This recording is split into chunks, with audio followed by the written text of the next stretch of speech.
السلام عليكم يا حبايب، عقبال كل الحبايب اللي نفسه يسافر عمرة، نفسه يطلع حج. ربنا يكتبها لكل حبايبنا، ربنا يكتبها لكم كلكم يا رب. بصي بقى يا حبيبتي، نصيحة ليكي بقى وانت مسافرة.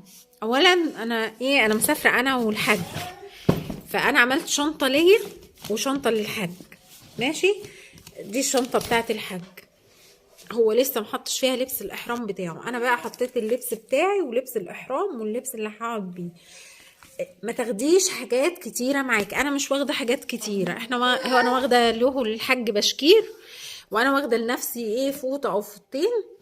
بصوا الهدوم، واخده هدوم ليا، هدوم بيضه، واخده عبايات سودا. الصراحه انا فكرت اطلع من البيت من هنا من غير ما البس عبايه، انا يعني البيضه والبسها هناك، لان انا رايحه ان شاء الله المدينه الاول. فكرت البس العبايه البيضه هناك يعني.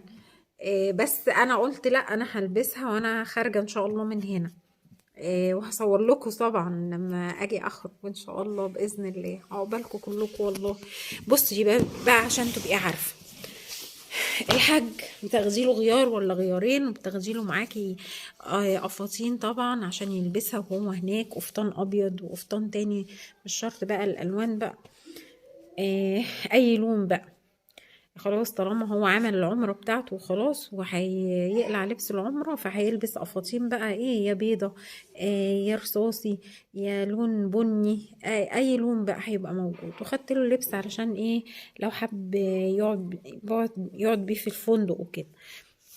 انا اول مرة اروح، فانا زيكم كده نعرفكم، عشان خاطر اللي اول مرة يطلع عمره.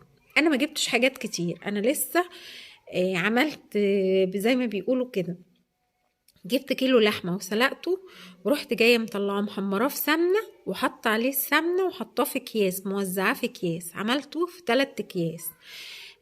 جبت معايا كيلو كفتة، وبرضو وزعتها في اكياس وحطيتهم في الفريزر. حطيت الحاجة دي في الفريزر عشان اخدها معايا وانا مسافرة.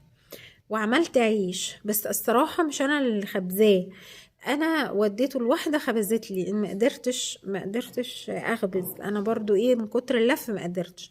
اشتريت عبايه لنفسي. بصي عشان الاسعار متفاوته من مكان لمكان. انا شاريه من اسكندريه، من توحيد والنور في اسكندريه. كان العباية بالطرحة بالبنطلون بتاعها بالقميص عاملين 350 جنيه. طبعا سعرها جميل قوي. في محلات تانية فوجئت فيها ان العباية ب500 جنيه، ومحلات تانية العباية ب350 من غير بنطلون، من غير طرحة، من غير حاجة خالص. دي تعتبر التوحيد والنور يعني، يعتبر ارخص حاجة يعني، يعتبر يعني.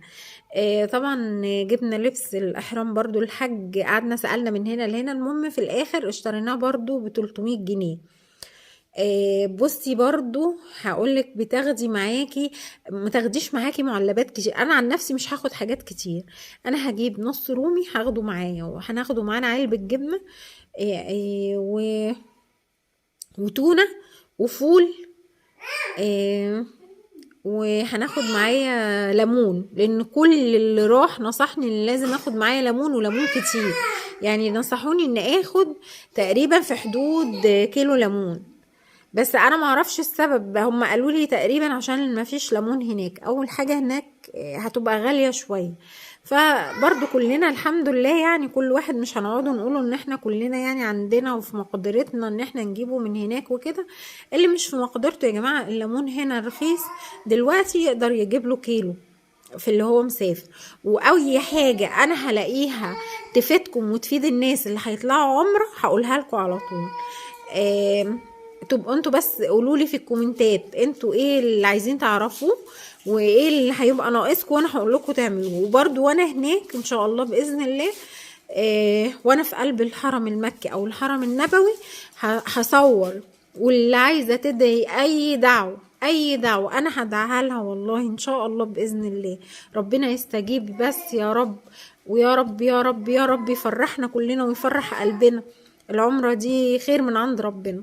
اللهم صل وسلم وزد وبارك عليك يا حبيبي يا رسول الله.